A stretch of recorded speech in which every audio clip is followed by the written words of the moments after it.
At the same time, ActionSA is calling for a suitable police minister. Athol Trollip is the party's parliamentary caucus leader and joins us now for a further discussion, and he speaks to us from Port Alfred. Athol, appreciate your time. Thanks so much for speaking to us. Bheki Cele, you don't expect him to remain police minister? Well, that's been a big relief for all South Africans. Apparently, he's taken leave of his portfolio and his ministry. He's not returning to Parliament. I think the same applies to a few other ministers. But I think Cyril Ramaphosa's biggest challenge is going to be how to deal with his government of national unity. The more parties that come on board, the more demands they're going to have. They're going to want positions. And it's apparent that their biggest partner, the DA, is getting very touchy about other parties joining this government of national unity. And what we found interesting about it was, in the beginning, last week, Friday, when the president was elected in Parliament, we called it a grand coalition. They all denied it, and the ANC called it a government of national union, national unity. And now, as more and more parties come on board, the DA is getting more and more tetchy. So I think what's going to be very difficult for Cyril Ramaphosa, one, is to keep the size of the cabinet down, because he's going to have to meet the demands of all the new partners. And secondly, he's going to have to deal with former ministers that haven't done their work very well. Does he have to meet the demands of all the political parties? Because it's almost impractical, Athol, if you look at that whole equation, because you've got multiple partners in excess of, I think, a little over a dozen at the moment, right, who come in and make certain demands, and you, I suppose, for all intents and purposes, cannot please everyone. So at what point does he put his foot down? Can he put his foot down? Well, Cyril Ramaphosa hasn't got a very good track record in putting his foot down, unfortunately, for South Africa. And I think the parties that have joined, for example, Patriotic Alliance made no bones about it. Gayton McKenzie said he was looking for at least one ministerial position, either Home Affairs or Police, possibly two positions. Patricia de Lille from Good has been a minister in the last term. She'll want to be a minister again. And make no mistake, all those other small parties, whether they've got one seat or two seats, they're going to be making extractive demands, and Cyril Ramaphosa is going to have to balance that. But the biggest balancing act is keeping their main partner, the Democratic Alliance, in this GNU. It looks like it's getting really wobbly. So I want to go back to the police ministry, and I suppose that's one of the most evident ministries that speak to how we live our lives here in South Africa. A few moments ago, we had a couple of our reporters actually on the ground, and no less than a dozen people have been shot dead in cold blood. Three of those were youngsters that were barely 20, right? So there is a big expectation on whomever it is that's police minister to be able to deal with these issues that we face around crime across the country. So what sort of qualities are we looking for this portfolio? And do you have in mind anyone you think would be a good candidate? Well, first of all, let me just say that the criminality in this country, and especially the violent nature of crime in this country, is something that's going to require more than a police minister to deal with. I think many of these things are social crime, socio-economically enforced criminality. But we're going to have to start at home with our own children and start breeding a culture of respect for the law. There is no respect for the law in this country because the politicians for so long have placed themselves above the law. So the very best way to start combating crime is to adopt an attitude that crime is a big problem and that we have to bring back respect for the law and order, like they've done recently in South America. They've achieved some incredible things with bringing crime down. We have not been able to do that. Crime is still on the escalation in South Africa, especially gang-related crime. And, cash in transit heists and those kind of things are extremely violent.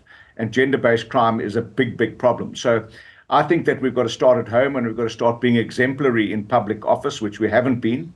And nobody should be considered above the law. And when it comes to appointing a police minister, I don't believe that you can just take a civilian who is a party representative and has been a party hack for many, many years, and simply because they've been there a long time, you make them a minister of police. We believe you should have people that are competent and capable and qualified to be ministers. So you asked me a question, what kind of person do you need to be a police minister? Well, at least a senior police officer, or somebody who has been involved in criminal law, somebody who understands how the law works. So we would look for a career policeman or a career legally qualified person to lead the police. And those are the kind of credentials that we want across the board in all portfolios. You can't just simply appoint party hacks. When it comes to education, you've got to have someone who's got education skills. When it comes to health, you better appoint somebody who understands how health works. If you don't do that, you won't fix the problems of this country.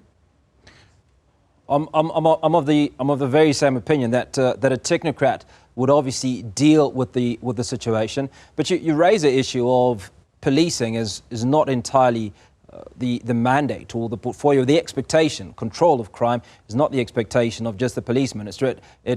It filters into other ministries.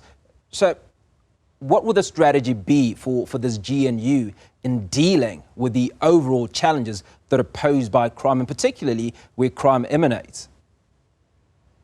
Well, first of all, whatever police force you have and whoever's in charge of that police force needs to understand that effective policing is about preventing crime, not responding to violent crime. So we need crime prevention strategies.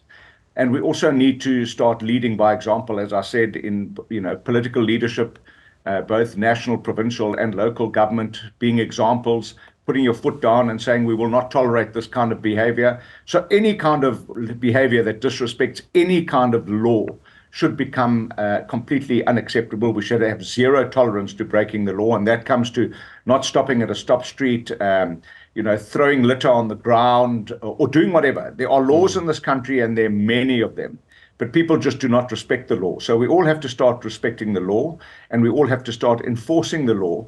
And effective policing is about preventative crime or crime prevention. So what we'd expect from the government of national unity, and this is why it's going to be exceptionally difficult for Cyril Ramaphosa, is I don't believe he's going to be in a position simply to pick horses for courses when he selects his cabinet, because he's going to have to make so many concessions and accommodate so many political parties. And that's going to make this future cabinet potentially weak.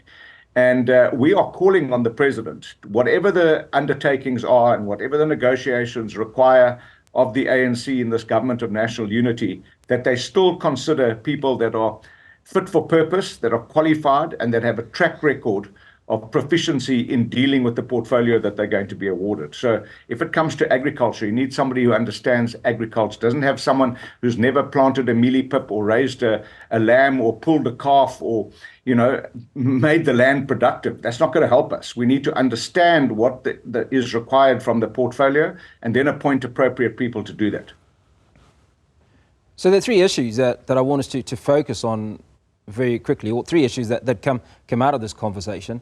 One of those is the president or the ANC is in this government of national unity where multiple parties are continuing to come in. So 10 days ago, it might have been a consideration of the ANC, the DA, and maybe one or two other political parties. Now that number is way above a dozen.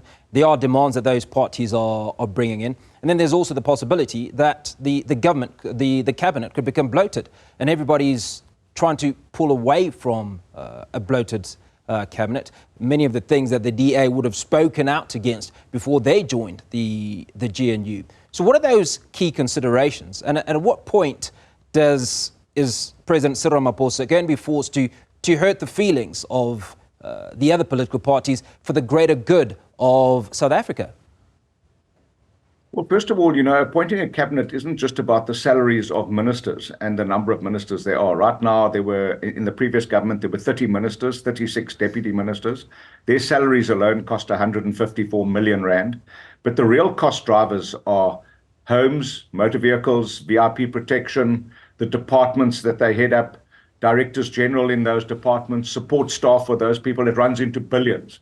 So I believe all the opposition parties in this campaign were campaigning for a smaller cabinet. The members of the multi-party charter, for example, we came to an agreement that there would be no more than 18 to 20 ministers with no deputy ministers. So if Cyril Ramaphosa has to accommodate more people on his cabinet, we really do believe that the time has come now that we do not have deputy ministers. They fulfill no role.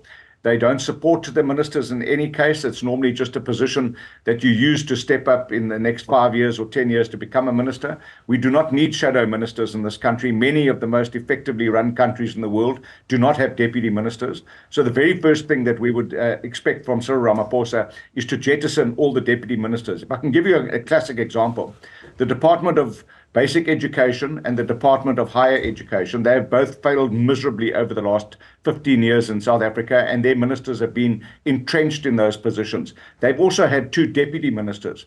And we believe that education is education. There should be one Department of Education, no deputy minister. That minister must take control of the department, amalgamate the 2 departments, and run education literally from cradle to grave. So from grade R or early childhood development right through to the completion of a tertiary degree should be run by one Department of Education, and it would be seamless and it would be much better run. So those are the kind of decisions that we as ActionSA expect from Cyril Ramaphosa, to start making pragmatic decisions that are sustainable, and then putting people into position who are qualified and competent to do the job, and then holding them to account when that job starts, because that's been one of our biggest weaknesses. Imagine carrying Bladen Zamande and Angie Machecha for 15 years in their respective education departments, when we've seen education just, plummeting, the standards of education plummeting in this country.